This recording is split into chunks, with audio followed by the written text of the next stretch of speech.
Hi everybody, I'm going to compare HDR tone mapping between Lightroom, which is my usual tool, and the demonstration version of Affinity, which I've just downloaded today. I'm on a 10-day trial. So I'll show you how it goes in Lightroom. So here's a batch of 5 photos I've taken of a house for a client. I often take 5 just to be sure that when I get home I've got all the information I want. Nothing worse than having to go back to a job because you've kind of not got enough highlight or shadow detail. So in Lightroom it's quite simple really these days. You just highlight the ones you want to tone map. You can right click on it, go to Photo Merge HDR. Notice there's a shortcut Ctrl+H if you want to do it that way. Up pops this box. We've got a little bit of a progress bar to endure. So we'll let that just do its thing.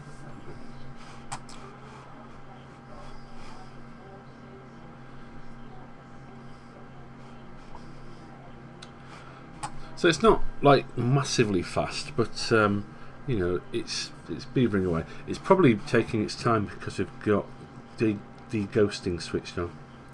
And what de-ghosting does, if someone's walking through the scene, in each of the photos, each of the 5 photos are in a slightly different position.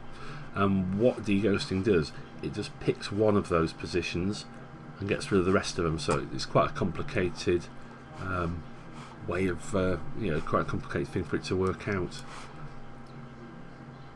Okay.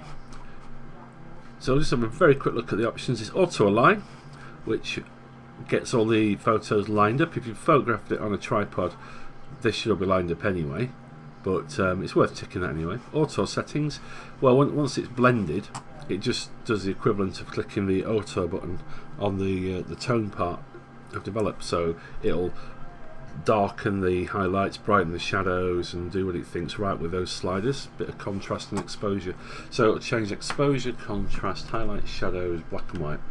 Those 6 sliders. And then you've got the de-ghost overlay. So if you had the person walking across the screen, it'll just show you, options for that. And finally create stack. So when we hit merge, what it'll do, all these 5 photos will just go into a stack of what looks like one photo, and on the top of that will be the merged HDR, which is it's a DNG file. That's what it creates. So we can see the progress is pretty quick. There we go, and there. So that's what you get, and if you want to edit that, you go into develop,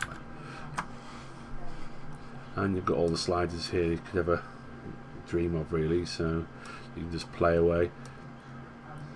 It's just like using Lightroom normally, but you've just got more power. You can go to plus and minus 10 on the exposure, for instance, whereas normally it's plus and minus 3. Not that you'd ever want to go that far. So that's how Lightroom does it. Now, from what I've seen with Affinity, it's not like Lightroom or On One Raw and programs like Capture One, where everything's kind of imported into a catalogue. You've got to go find these things.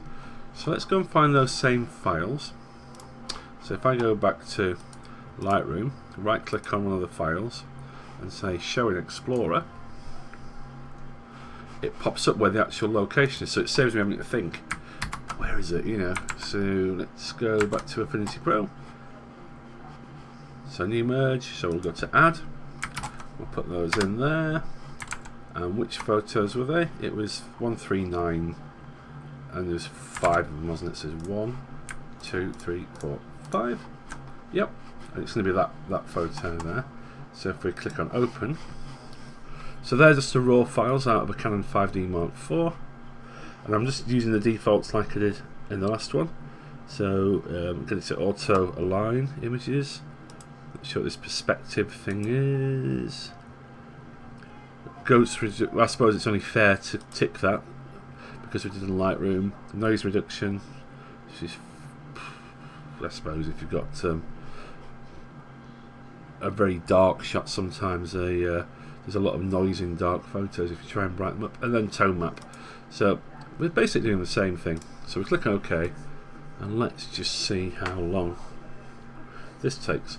So if you look in the okay, so it shows us what it's doing as it goes. So it's doing its aligning.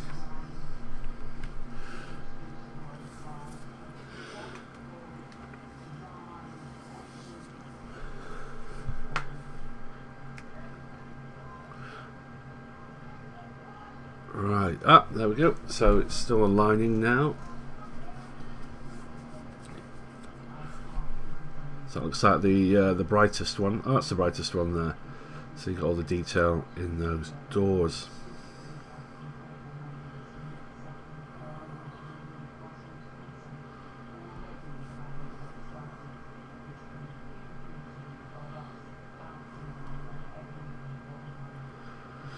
Right, so now it's merging.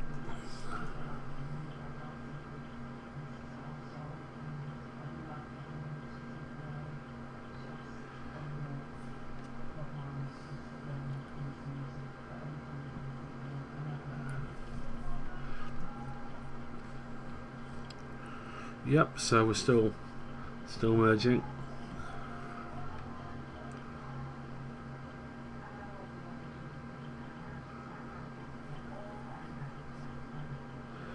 And we're still merging.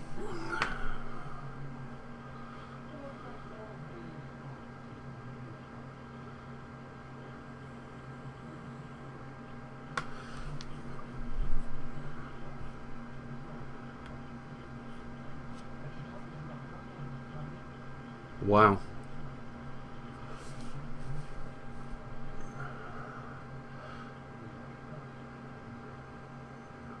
This is quite a long one, isn't it? Wow.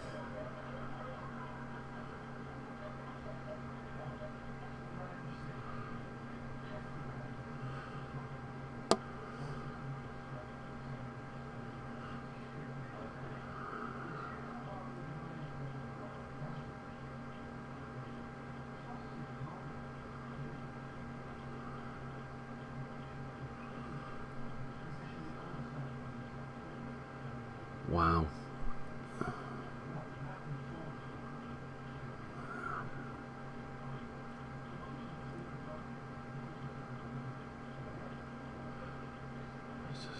This is unusable, isn't it?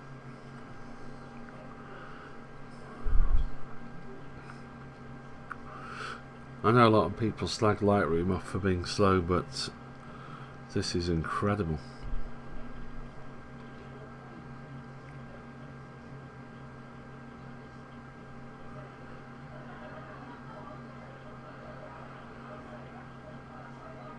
So imagine, like me, you come away from a job like this and you've got, I don't know, 70 brackets of 5 to do. It's just going to be unusable, isn't it?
Yeah, it's not good, is it?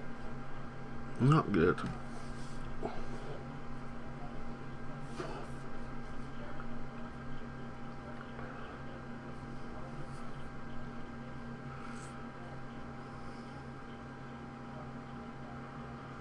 I could have probably processed 10 or more Lightroom photos in the time it's taken to get this far.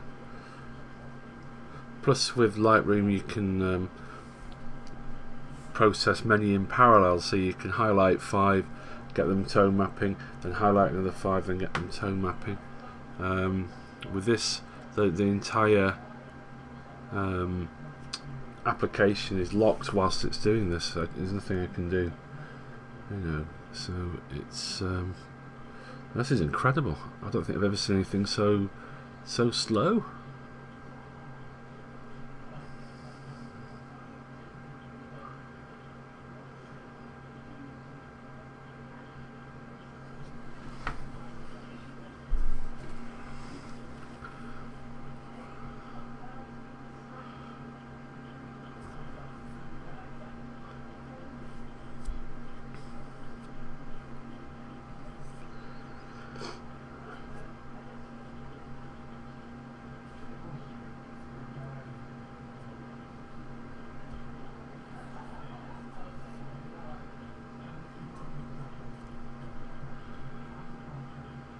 Yep, that's very slow.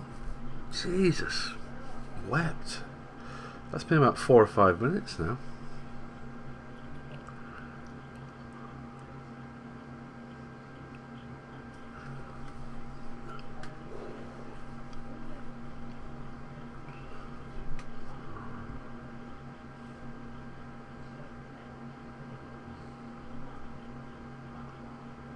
Yeah. Oh dear me.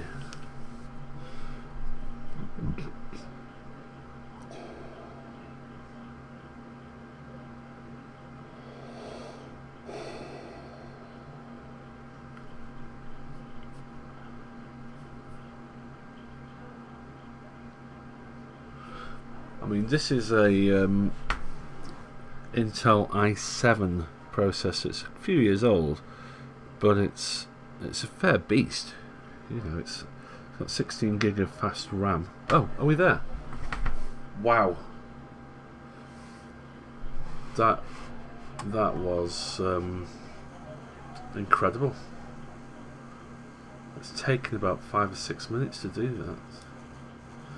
Once you're there, you get something fairly nice to play with.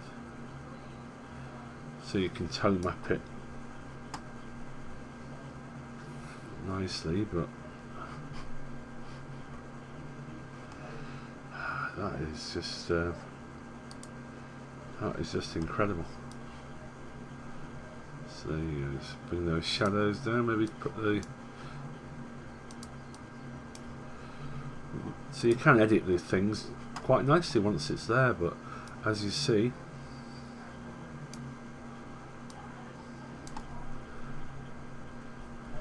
so sadly, as much as I like this demo of Affinity, I won't be buying it because what I've just seen is unusable, really. I mean, I've also tried it by creating a load of intermediate EXR files, which you can batch process in Photomatic 6. So these are like the intermediate sort of tone map files, and you can open them in Affinity, which is really good because tone mapping in Photomatics is a little bit, I don't know, it's not ideal. You know, I've seen better tools, and Affinity's tools are quite good, but you drag one of these into Affinity, you're waiting for 4 minutes, 5 minutes, and you just can't do that. As an amateur, it's frustrating. As a professional, you're just wasting money. So sorry kids, if you want to do HDR, stick with Lightroom or Photomatics if you want to do it quickly and efficiently. Cheers.